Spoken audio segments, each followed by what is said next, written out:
पौराणिक युग में कई ऐसे भक्त थे जिनके लिए स्वयं भगवान धरती पर उतरते थे और उन्हें अपना आशीष देकर स्वयं को गौरवान्वित मानते थे। ऐसे ही एक भक्त थी सबरी। सबरी का असली नाम श्रमणा था।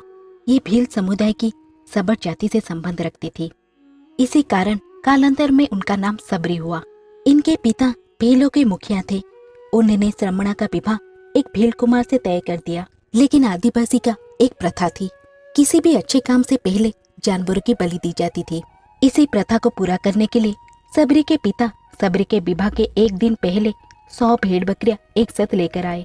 तब सबरी ने पिताजी से पूछा, पिताजी इतने सारे भेड़ बकरियां क्यों लाए हो?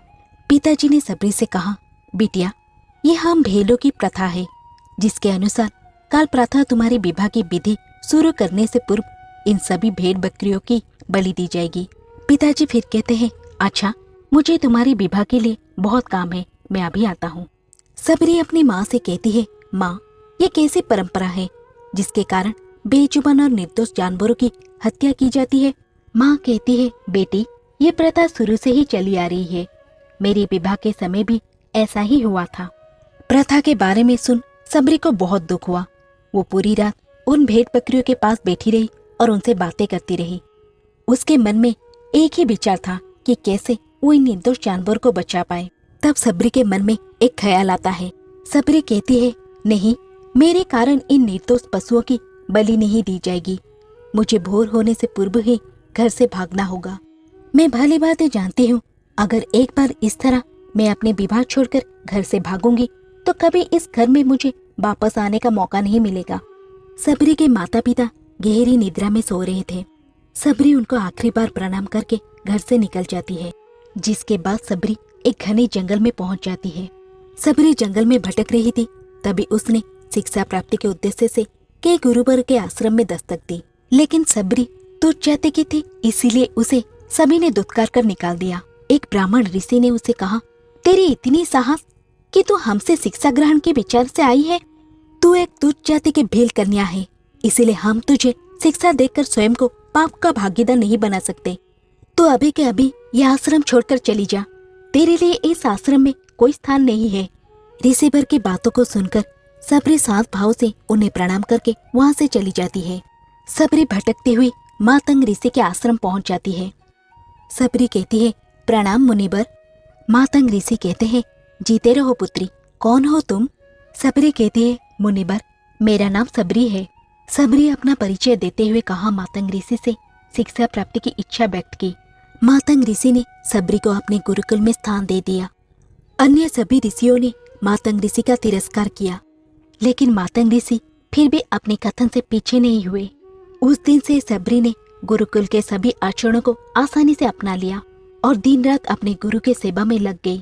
सबरी जतन से शिक्षा ग्रहण करने के साथ साथ आश्रम की सफाई, गौशाला की देखरेख, दूध धोने के कार्य के साथ साथ सभी गुरुकुल के वासियों के लिए भोजन बनाने के कार्यक्रम में लग गई। कई वर्ष बीत गए। मातंग ऋषि सबरी के गुरु भक्ति से बहुत प्रसन्न हुए।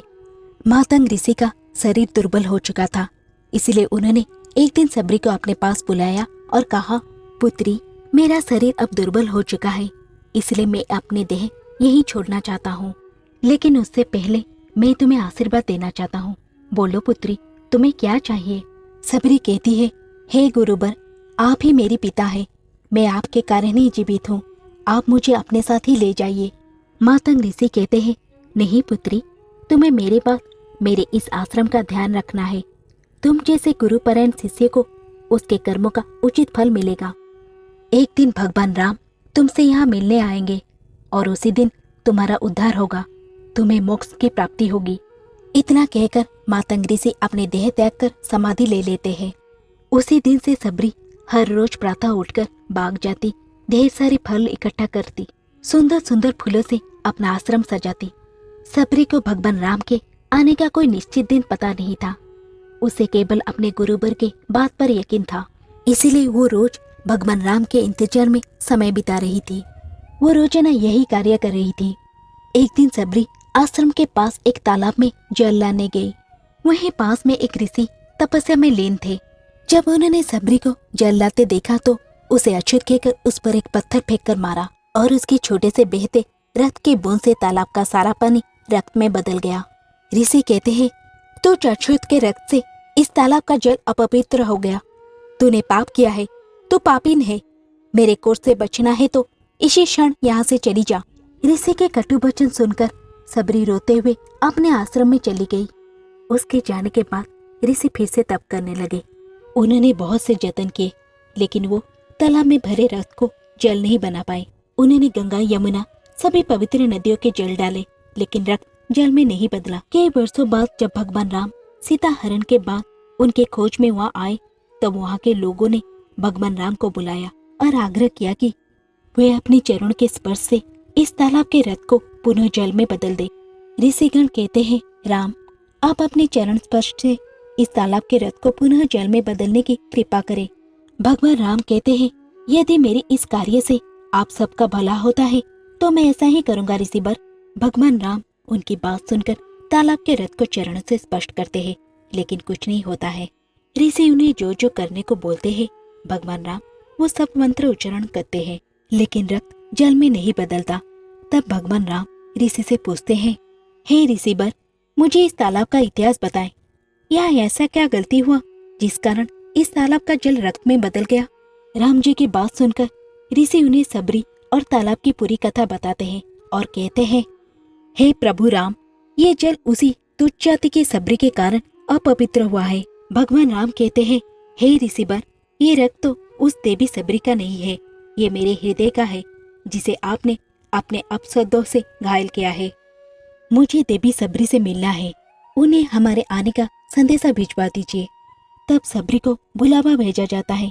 सबरी भगवान राम के आने के प्रतीक्षा में अपनी कुटिया को सजा रही थी। भगवान राम का नाम सुनते ही सबरी दौड़ी दौड़ी चली आती है। सबरी कहती है, क्या मेरे राम आए हैं? सबरी के राम आए हैं? मेरे प्रभु राम आए? मातंग ऋषि का कथन सत्य हुआ। मेरे राम आए, सबरी का उद्धार करने मेरे राम आए। जिनको देखने के लिए ये आंखें तरस रही थी, वो प्रभु श्री राम आ गए। सबरी मेरे प्रभु राम कहते हुए जब तालाब के पास पहुंचती है, तब सबरी के पैरों की धूल तालाब में चली जाती है और तालाब का सारा रक्त जल में बदल जाता है।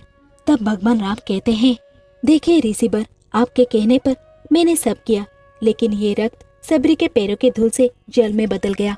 भगवान राम की बातों को सुनकर अपने कथन पर ऋषि को बहुत ग्लानि होती है। सबरी जैसे ही भगवान राम को देखती है, उनके चरणों को पकड़ लेती है और अपने साथ आश्रम लाती है। उस दिन भी सबरी रोज की तरह सुबह से अपने आश्रम फूलों से सजाती है और बाग से चक कर सबसे मीठे बेर अपने प्रभु राम के लिए चुनती है। वो पूरे उत्साह के साथ अपने प्रभु राम की स्वागत करती है और बड़े प्रेम से उन्हें अपनी झूठे बेर परोसती है। सबरी कहती है, ये मीठे बेर आपके लिए बाग से लाई थी, आप ये ग्रहण कीजिए, मैं आपके लिए जल लाती हूँ। भगवान राम प्रेम से बेर खाने के लिए उठाते हैं, तब लक्ष्मण उन्हें रोक देते हैं।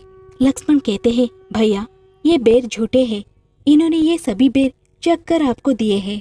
भगवान राम कहते हैं, ये बेर झूठे नहीं है लक्ष्मण, सबसे मीठे हैं, क्योंकि इनमें माँ सबरी का प्रेम है। इतना कहकर भगवान राम प्यार से बेर को खाने लगे। भगवान ने जाते हुए सबरी मैया से कहा, आप मुझसे जो चाहे वो मांग सकते हैं। सबरी कहती है, प्रभु, वो मातंग ऋषि के कहने पर मैं आज तक सिर्फ आपके दर्शन करने के लिए जी रही थी। अब आप मुझे मोक्ष प्रदान कीजिए, मैं अपना शरीर आपके चरणों में त्यागना चाहती हूँ। और उसी क्षण सबरी ने अपना शरीर त्याग दिया। भगवान राम ने अपने हाथों से उनका अंतिम संस्कार किया और सीता माता की खोज में आगे बढ़ गए। इस तरह से ऋषि मातंग की बात सच साबित हुई और सबरी को भगवान राम के दर्शन भी हुए। तभी से भगवान राम को सबरी के राम भी कहा जाने लगा।